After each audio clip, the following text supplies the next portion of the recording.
Hello dear chess lovers, today I want to show you one of the best games in chess history.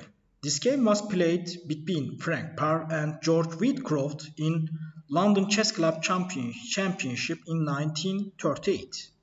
When this game was played, Frank PARR was only 20 years old and George Wheatcroft was 33 years old.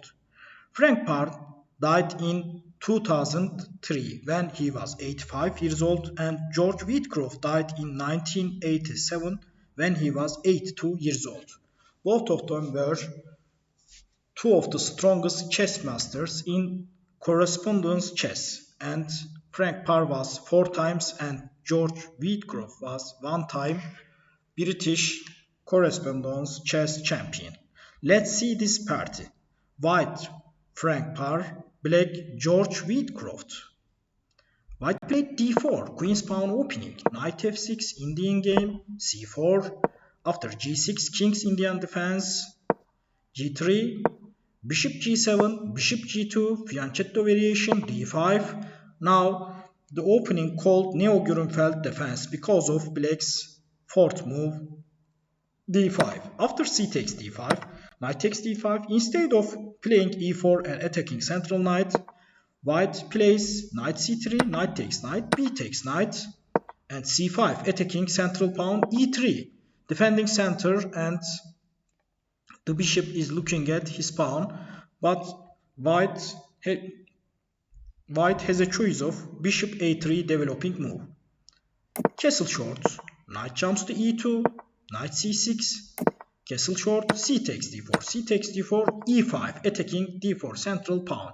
Instead of this obvious move, black has to continue with bishop e6. After e5, d5, attacking knight, knight jumps to e7, but that was mistake. Instead of this, knight can go to a5, and after bishop a3, rook e8, rook c1, bishop d7, bishop b4, after b5, the game is almost equal. After knight e7, bishop a3, pinning the knight, rook e8, unpinning, knight c3, now queen a5, attacking both bishop and knight. But instead of this, black has to continue with e4. After queen a4, queen b3, defending both of the minor pieces, e4, sacrificing central pawn.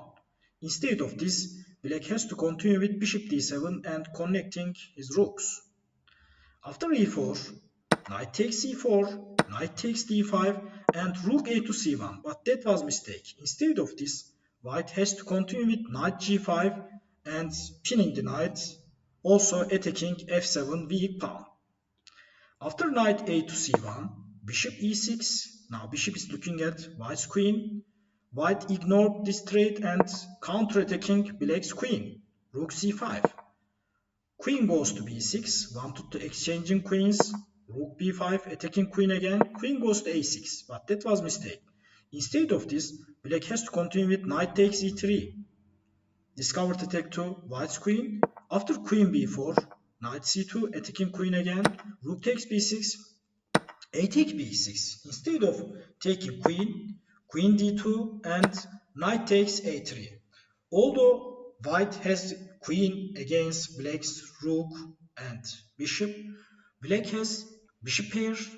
Both of them are looking at white's queen side, and also after taking a pawn, black has two passed pawns. Although they are isolated and doubled, the pawns are very dangerous for white's position.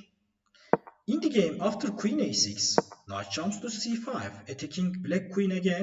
Now knight takes e3, discovered attack. Instead of this, knight c3 is very effective. After knight takes queen, b takes a6, queen b4, a takes b5, bishop takes a8, rook takes a8. In the game, in this position, although white has a queen against black's two minor pieces, the game is almost equal because of the bishop pair and 2 pawn versus 1 pawn in queen side.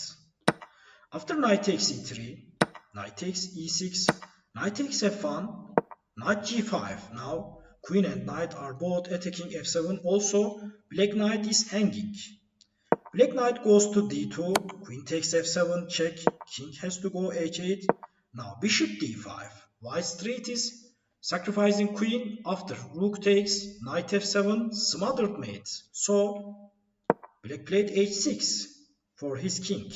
Escape square, bishop b2. Now white straight is taking black's bishop and mate. If bishop takes white's bishop, queen goes to h7 and mate. So this bishop is poisonous.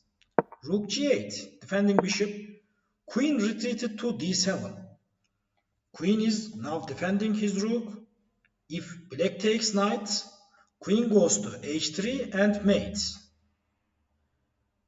There will be a pin on the long diagonal, so after queen h3, mate. So black cannot take this poisonous knight. In the game, queen goes to a4. Now bishop b2, attacking queen. Knight takes b3. Instead of taking this knight, in this position, black has to give up his queen. But after queen takes queen, white's position is winning. H takes g5, bishop takes g8, rook takes g8, bishop takes g7, rook takes g7, and white has a queen against black's rook and knight, so white's position is winning. Instead of this, knight takes b3. Now white's attack is starting with knight f7 check. King has to go h7. Rook h5. Sacrificing queen. But black cannot take this queen. If queen takes queen, knight g5 check. Black cannot take because of the pin. King has to go h8. Rook takes h6 mate. Because of the pin on the long diagonal, black bishop cannot take this rook. In this position, after rook h5, if g takes h5, black takes rook, queen d3 check, queen e4, forcing move, queen takes queen and mate with queen and knight. So black cannot take rook or queen. Both of them are poisonous. Black plays queen a5, sacrificing queen. But instead of taking queen, in this position, white played rook takes h6 check, and black resigns. Because there is no defense for mate. After bishop takes rook, knight g5 mate, king cannot take because of knight defending this rook. So after knight g5 double check and mate, because of this variation, after rook takes h6, black resigned. And this game took its place in chess history. If you like this game, like and share this video and subscribe to my channel. See you on later videos. Goodbye.